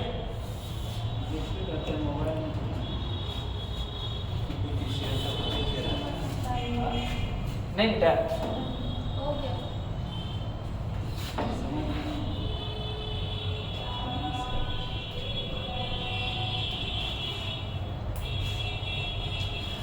कंपनी का असली मालिक कौन होता है, शेयर होल्डर। और शेयर होल्डर दो तरह का होता है, इक्विटी शेयर होल्डर और preference share holder. Equity share holder और प्रेफरेंस शेयर होल्डर, अंतर क्या है?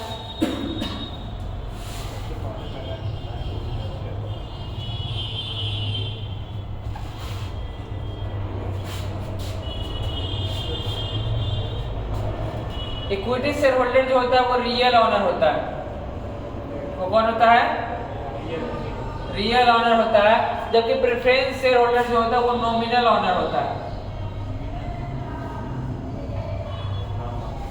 वो सिर्फ क्या होता है? नाम मात्र का मालिक होता है। रियल का ऑनर होता है क्या? रियल का ऑनर कौन होता है?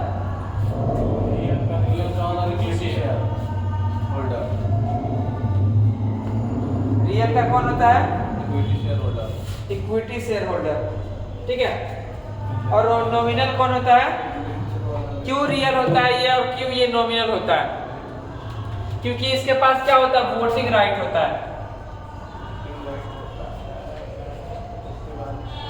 इसके पास वोटिंग राइट होता है और इसके पास वोटिंग राइट नहीं होता है। वोटिंग राइट से क्या डिसाइड होता है? ऑनर्स, मतलब कि आप फैसला कंपनी में कोई फैसला लिया जाता है वोट के आधार पे। किस आधार पे? वोट के आधार पे। तो वोट करने का अधिकार इक्विटी शेयर होल्डर के पास होता है, प्रेफरेंस शेयर होल्डर के पास नहीं होता है। ठीक है। और क्या अंतर है? जो दोनों को क्या मिलता है? डिविडेंड मिलता है। क्या मिलता है? डिविडेंड मिलता है। तो जो डिविडेंड मिलता है प्रेफरेंस शेयर होल्डर को मिलता है वो फिक्स्ड रेट से मिलता है। किस रेट से? जैसे 8%, 10%, 12% जो भी है फिक्स रेट से मिलता है। जबकि इक्विटी शेयर होल्डर को फिक्स रेट से नहीं मिलता है। इसको फिक्स रेट से नहीं मिल सकता है, नहीं भी मिल सकता है। 5% भी मिल सकता है, 20% भी मिल सकता है, 100% भी मिल सकता है, कितना भी मिल सकता है, फिक्स नहीं है। लेकिन यहाँ पे क्या है? यहाँ पे रेट ऑफ इंटरेस्ट क्या है? फिक्स है। ठीक है। उसके बाद जो इक्विटी शेयर होल्डर जो होता है, जैसे अब कंपनी बंद हो रहा है, कंपनी क्या हो रहा है? बंद हो रहा है, तो पैसा वापस किया जाएगा या नहीं किया जाएगा? तो पहले किसको वापस किया जाएगा? पहले किसको पैसा वापस किया जाएगा? प्रेफरेंस शेयर होल्डर, मतलब इसको पहले और इसको बचेगा तो बाद में मिलेगा, नहीं बचा तो कोई बात नहीं है। ठीक है। तो कंपनी जब बंद हो रहा है तो उस समय पैसा जब बट रहा होगा तो पहले प्रेफरेंस शेयर होल्डर को मिलेगा, बाद में किसको मिलेगा? इक्विटी शेयर होल्डर को। चलो बंद नहीं हो रहा है लेकिन डिविडेंड बट रहा है। क्या बट रहा है? डिविडेंड बट रहा है। तो पहले किसको डिविडेंड मिलेगा? पहले, हर बात में पहले किसको मिलेगा? प्रेफरेंस शेयर होल्डर को। प्रेफरेंस शेयर होल्डर से बच जाएगा तब किसको मिलेगा? जैसे कि घर में सब कुछ मेहमान को पहले मिलता है, उससे बच गया तो घर वालों को मिलता है। तो प्रेफरेंस शेयर होल्डर जो है वो मेहमान है कंपनी का। ठीक है। और इक्विटी शेयर होल्डर जो है वो घर का आदमी है अपना। ठीक है। तो जो बच जाता है वो सब कुछ किसका हो जाता है? घर वालों का। तो इक्विटी शेयर होल्डर जो है वो कंपनी का घर का आदमी है और प्रेफरेंस शेयर होल्डर जो है वो मेहमान है। क्या है? मेहमान है। तो हर कुछ इनको पहले मिलेगा, बच गया तो इनको मिलेगा, नहीं तो कोई दिक्कत नहीं है। ठीक है। अपना घर है। तो ये अंतर है किसमें? इक्विटी शेयर होल्डर और प्रेफरेंस शेयर होल्डर में। ठीक है। अब है इक्विटी शेयर और डिवेंचर में क्या अंतर है? शेयर और डिवेंचर में क्या अंतर है? शेयर जो है हमारा वो ऑनर कैपिटल है। शेयर कैसा है? ऑनर, मालिक द्वारा दिया गया कैपिटल है। कैसा कैपिटल है? मालिक द्वारा दिया गया। और डिवेंचर कैसा कैपिटल है?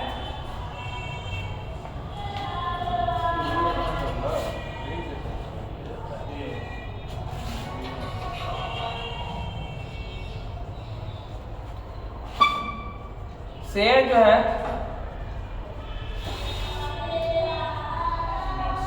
ऑनर्स कैपिटल है और डिवेंचर जो है वो डेब्ट कैपिटल है। ये कैसा कैपिटल है? डेब्ट कैपिटल है, रीन कैपिटल। दोनों में अंतर क्या है? ऑनर कैपिटल का मतलब इस पे क्या देना होगा? डिविडेंड। इस पे क्या देना होगा? इस पे क्या देना होगा? इंटरेस्ट पे ब्याज देना होगा। डिविडेंड को हिंदी में अंश बोलते हैं, और अंश ही बोलते हैं या शेयर क्या बोलते हैं? ऋण पत्र तो डिवेंचर को बोलते हैं। चलिए डिविडेंड याद रखिएगा, उसको हिंदी में देख लीजिएगा, ठीक है। तो शेयर पे क्या मिलता है? डिविडेंड, और डिवेंचर पे क्या मिलता है? इंटरेस्ट। अगर प्रॉफिट हुआ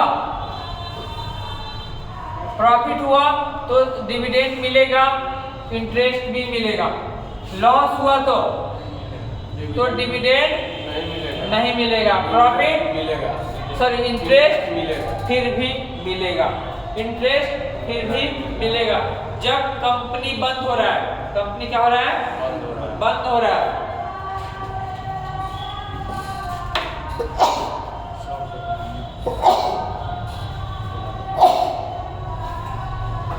जब कंपनी बंद हो रहा होगा तो किसका पैसा पहले वापस किया जाएगा? प्रेफरेंस शेयर होल्डर का या डिवेंचर का? सबसे पहला पैसा वापस किसको होगा?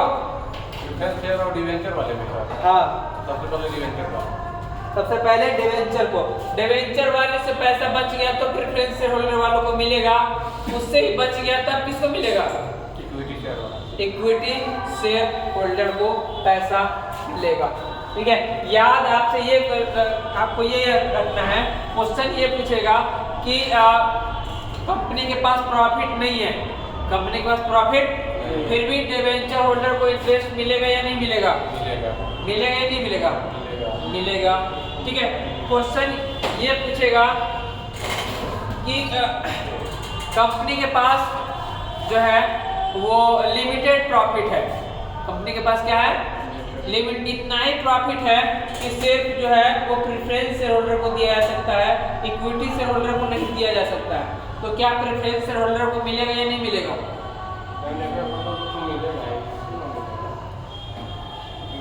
और मान लीजिए कंपनी के पास जो है वो सफिशिएंट प्रॉफिट है, बहुत ज्यादा प्रॉफिट है, और कंपनी नहीं देना चाहती है इक्विटी शेयर होल्डर को डिविडेंड, तो क्या जो इक्विटी शेयर होल्डर है इस बात के लिए वो क्लेम कर सकता है? नहीं क्लेम कर सकता है। इक्विटी शेयर होल्डर जो है वो डिविडेंड के लिए क्लेम नहीं कर सकता। इक्विटी शेयर होल्डर जो होता है वो डिविडेंड के लिए मरता ही नहीं है, उसको डिविडेंड नहीं चाहिए। ऐसे ही कंपनी का ऑनर बनिएगा, बर्दाश्त तो नहीं होगा। बर्दाश्त करेंगे, कल के बाद पढ़े नहीं है ऑनर करा रहे हैं, नहीं जाएंगे, उससे ज़्यादा दिमाग में। देखिए डिविडेंड दे या ना दे इससे कोई इक्विटी शेयर होल्डर को फर्क नहीं पड़ता है। कैसे? मान लीजिए 100 रुपए का शेयर है, क्या है? 100 रुपए का शेयर है, और कंपनी को प्रॉफिट हो गया, कंपनी को क्या हो गया? प्रॉफिट हो गया। अब प्रॉफिट कंपनी बांट देता है, डिविडेंड के रूप में बांट देता है, तो इक्विटी जो शेयर का प्राइस सेम रह जाएगा, शेयर का प्राइस क्या रह जाएगा? सेम रह जाएगा। अगर डिविडेंड नहीं बांटता है, डिविडेंड नहीं बांटता है तो शेयर का प्राइस बढ़ के 100 से 110 हो जाएगा, 100 से, तो कंपनी इसको 10 रुपए डिविडेंड के रूप में दे देगी या फिर शेयर का प्राइस बढ़ा देगी। इक्विटी शेयर होल्डर को कोई फर्क पड़ेगा क्या? अगर 10 रुपए दे दिया तो डिविडेंड के रूप में अकाउंट में आ गया, और नहीं डिविडेंड दिया तो शेयर का ही प्राइस क्या हो जाएगा? बढ़ जाएगा। आपको चाहिए तो पैसा शेयर बेच दीजिए, पैसा मिल जाएगा। तो इक्विटी शेयर होल्डर नहीं चाहता है उसको डिविडेंड मिले या ना मिले, कोई फर्क नहीं पड़ता है, ठीक है। उसका अगर कंपनी को प्रॉफिट होगा तो उसका वेल्थ बढ़ेगा ही बढ़ेगा, कंपनी को अगर प्रॉफिट होगा तो उसका वेल्थ बढ़ेगा, ठीक है। उसको डिविडेंड मिले या ना मिले, तो डिविडेंड के लिए कौन मरता है? Preference share holder. कौन मरता है? और डिवेंचर होल्डर को तो हर हाल में चाहिए ही चाहिए, कुछ भी हो उसको, उसने लोन दिया है। डिवेंचर एक तरह का क्या है? लोन का सेल्स होता है इसका डिवेंचर। हाँ, डिवेंचर होल्डर जो होता है वो कंपनी का क्रेडिटर होता है, कंपनी का क्या होता है? क्रेडिटर होता है। उसके पास वोट करने का अधिकार होता है क्या? डिवेंचर होल्डर को वोट करने का अधिकार होता है? नहीं होता है। इक्विटी प्रेफरेंस शेयर होल्डर जो शेयर होल्डर है तब उसको अधिकार ही नहीं है, और वो तो फिर भी क्या है? क्रेडिटर है वो फिर भी क्या है, तो उसको कहाँ से अधिकार रहेगा, ठीक है। तो प्रेफरेंस शेयर होल्डर को भी और डिवेंचर होल्डर को भी वोट करने का अधिकार नहीं होता है। और एक क्वेश्चन और पूछेगा कि जो वोटिंग होता है कंपनी में, तो कैसे वोटिंग होता है, वन पर्सन वन वोट होता है या वन शेयर वन वोट होता है? 1 पर्सन 1 वोट होता है, 1 शेयर 1 वोट। ठीक से सोच के बताइए। 1 share 1 person 1 vote, 1 share 1 vote, 1 person 1 मतलब कि हमारे पास रिलायंस का एक शेयर है, हम भी एक रिलायंस के शेयर के मालिक हैं, मुकेश अंबानी भी मालिक है, तो वो भी एक ही वोट डालेगा, हम भी एक ही वोट डालेंगे। हाँ सर। हमको तो वही लगता है, वही होगा करेगा। हाँ, हमको वही लग रहा है कि वही होना तो चाहिए। मतलब कि जितना वैल्यू वहाँ पे उसका है उतना ही मेरा भी है क्या?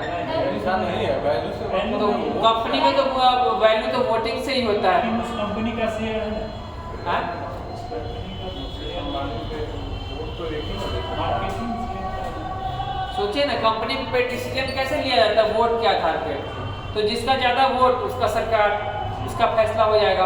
तो उसके पास भी एक ही वोट है, हमारे पास भी क्या है, एक ही वोट है। अगर हम अपने साथ एक और आदमी को जोड़ लिए, एक शेयर हम लिए और एक शेयर मेरा किसी एक को दोस्त को दिला दिए, तो अब मुकेश अंबानी का बात नहीं चलेगा, मेरा बात चलेगा।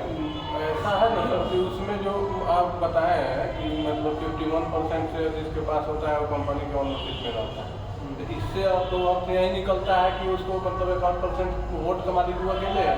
हाँ, तो इसलिए सबसे ज़्यादा वोट तो उसी का होगा उस हिसाब से। सबसे ज्यादा वोट शेयर के उसके हिसाब पास क्यों है, क्योंकि उसके पास सबसे ज्यादा शेयर है। तो यहाँ पे आंसर क्या होगा कि 1 शेयर 1 वोट, जिसके पास जितना ज्यादा शेयर वो उतना ही ज्यादा वोट कर पाएगा। तो कोऑपरेटिव सोसाइटी में जो होता है, कोऑपरेटिव सोसाइटी में क्या होता है, 1 पर्सन 1 वोट 1 वोट। कंपनी में क्या होता है, कंपनी में होता है 1 शेयर 1 वोट। यहाँ पे शेयर इंपॉर्टेंट है, पर्सन इंपॉर्टेंट नहीं है। यहाँ पे क्या इंपॉर्टेंट है, पर्सन इंपॉर्टेंट है। कितना भी आपके पास शेयर है, कितना भी पैसा दिए हैं, अगर वोट कितना डालेंगे, और यहाँ पे क्या है, जितना शेयर उतना वोट, जितना शेयर उतना वोट, ठीक है। तो ये कुछ की क्वेश्चन है जो आपसे पूछा जा सकता है, ठीक है। तो इस चैप्टर को और भी आप पढ़िएगा। सर डेट कैपिटल के बारे में थोड़ा सा बताइए। डेब्ट कैपिटल ऐसा कैपिटल जिसको मतलब कि पे करना कंपनी का क्या है, ऑब्लिगेशन है, कंपनी का ये दायित्व है कि पे करना ही करना है, कुछ भी हो जाए, ठीक है। ये कंपनी के ऊपर ये क्या है, ये क्या है, लोड है कंपनी का। जब किसी कंपनी में कोई कंपनी का शेयर होल्डर है, तो वो दबाव नहीं दे सकता है कि हमको डिविडेंड दो, हमारा पैसा वापस कर दो, ऐसा नहीं बोल सकता है। लेकिन कोई अगर लोन दिया है कंपनी को, क्या दिया है, तो उसको इंटरेस्ट से मतलब है, इंटरेस्ट उसको चाहिए, हर हाल में चाहिए। आपको एसेट्स बेच के देना है, जहाँ से देना है। एक लोन चुकाने के लिए दूसरा लोन भले काहे लेना पड़े, आपको क्या करना पड़ेगा, चुकाना ही पड़ेगा। लोन पे इंटरेस्ट चुकाना ही पड़ेगा, लोन का रिपेमेंट करना ही पड़ेगा। लेकिन शेयर कैपिटल में ऐसा कुछ नहीं होता है। कंपनी को प्रॉफिट होगा तभी सोचा जाएगा, वो भी मिलेगा या नहीं मिलेगा इस बात की कोई गारंटी नहीं है, सोचा जाएगा, ठीक है। तो डेब्ट कैपिटल और शेयर कैपिटल में यही अंतर है। आपसे एक और तरह का क्वेश्चन पूछा जा सकता है, एक कंपनी नई कंपनी है, अभी उसको बने हुए बहुत कम समय हुआ है, मार्केट में उसको बहुत लोग नहीं जानते हैं, उसका गुडविल ज़्यादा नहीं है, ठीक है। और उसे अपनी कंपनी चलाने के लिए पैसे की रिक्वायरमेंट है, इसकी रिक्वायरमेंट है, तो उसे शेयर इशू करना चाहिए या डिवेंचर इशू करना चाहिए, डिवेंचर या लोन। तो शेयर या डिवेंचर कौन सा चुनना चाहिए, डिवेंचर चुनना चाहिए। ऐसे कुछ भी मत बोल दीजिए, ठीक है। थोड़ा जो बोलते हैं उसको 30 सेकेंड अपने दिमाग में थोड़ा सा घुमाइए चक्री की तरह और एक रिजल्ट निकालिए, ठीक है। हम क्या बोले कि एक नई कंपनी है, ठीक है, जो अभी बिजनेस स्टार्ट किया है, उसको प्रॉफिट होगा या नहीं होगा कोई गारंटी नहीं है, ठीक है। और उसको पैसा चाहिए तो उसे कौन सा रास्ता पे जाना चाहिए, शेयर इशू करना चाहिए या डिवेंचर इशू करना चाहिए? सोचिए, 1 मिनट का टाइम दे रहे हैं।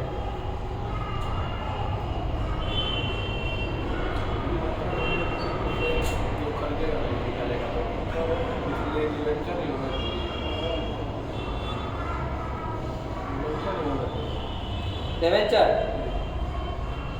पक्का अच्छा नहीं है तो शेयर तो खरीदेगा नहीं कोई, पक्का है। लोन कौन दे दे?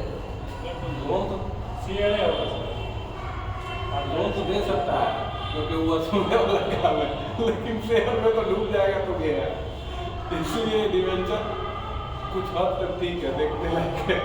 आपको कंपनी के पॉइंट ऑफ व्यू से सोचना है। शेयर सही कंपनी इस केस में कंपनी को भले मिले नहीं मिले, हम यहाँ क्या बोले, कोशिश करना है, कोशिश करना है। तो कंपनी को किधर जाना चाहिए? कंपनी को शेयर की तरफ जाना चाहिए। इसके तरफ क्यों? शेयर की तरफ क्यों जाना चाहिए? क्योंकि कंपनी नहीं है, कंपनी नहीं है, प्रॉफिट होगा या नहीं होगा ये अभी कोई कुछ कह नहीं सकते हैं। तो अगर प्रॉफिट नहीं हुआ तो हमारे ऊपर कोई लोड नहीं है कि हमें डिविडेंड देना ही पड़ेगा, हमारे पास कोई लोड नहीं है कि हमें क्या देना होगा, प्रॉफिट देना ही पड़ेगा, डिविडेंड देना ही पड़ेगा। लेकिन अगर हम डिवेंचर इशू करेंगे या लोन लेंगे तो हमें प्रॉफिट हो या लॉस हो, जो कि लॉस होने की ही ज्यादा संभावना है। शुरू में क्या होगा, शुरू में क्या होगा, घाटा नहीं होगा, और घाटा पहले से था और ऊपर से इंटरेस्ट देना है। क्या देना है? इंटरेस्ट देना है। तो जो नई कंपनी है वो लोन लेने के बजाय क्या चाहती है कि वो शेयर बेचे, क्या चाहे, शेयर बेचे। वहीं अगर दूसरा सिचुएशन है कि कंपनी वेल एस्टेब्लिश्ड है, अडानी है, क्या है, ये कंपनी जो है वो बहुत अच्छा कर रही है, बहुत मतलब उसका गुडविल है, बहुत नाम है, फिर भी उसे पैसे की जरूरत है, हर आदमी उसको पैसा देना चाह रहा है, हर आदमी उसको क्या देना चाह रहा है, तो वो किससे पैसा लेगा? शेयर होल्डर से पैसा लेगा या फिर लोन से पैसा लेगा? इससे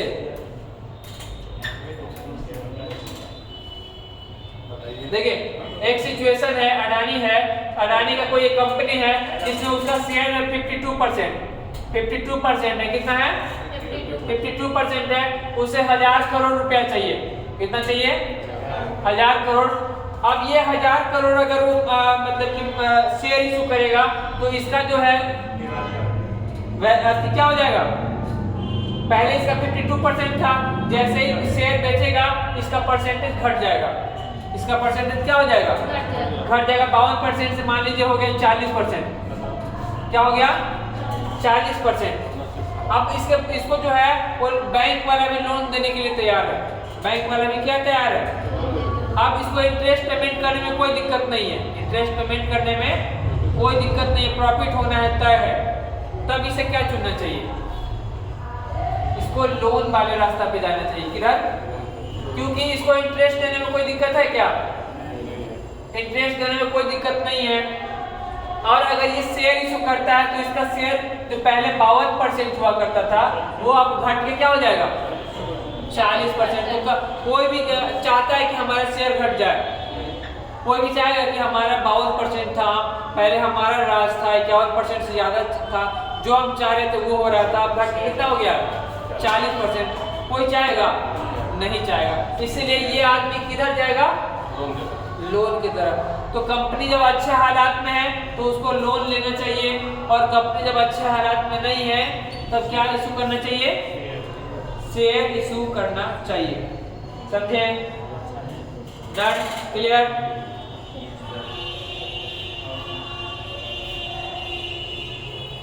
आजकल अडानी का बहुत बुरा हाल चल रहा है। 155 बिलियन डॉलर से हो गया है 49 बिलियन डॉलर। क्या ही फर्क पड़ेगा लोगों से? क्या ही, उससे आगे पीछे क्या फर्क पड़ता है? समझिए ना, एक समय जो आदमी वर्ल्ड का सेकेंड रिचेस्ट पर्सन हुआ करता था वो अब बढ़ के हो गया है 25वां। क्या हो गया है? एक दिन मतलब एक महीने के अंदर में आपका क्लास में रोल नंबर 2 था, अब हो गया रोल नंबर 25। बहुत स्पीड से डिप्रेशन लगता है। जितना तेजी से ऊपर आगे बढ़ता है उतना ही तेजी से उछलता भी है। ठीक है, तो भारत का सबसे कौन था? अडानी था। आपको बोल भारत का सबसे अमीर व्यक्ति कौन है? अभी अंबानी हो गया, अडानी था ना? अडानी था। था का छोड़िए ना, जो था हो गया, कहानी खत्म हो गई। और कुछ पूछना है आप लोगों को? कुछ पूछना है तो पूछ सकते हैं, अदरवाइज इतना ही रखते हैं।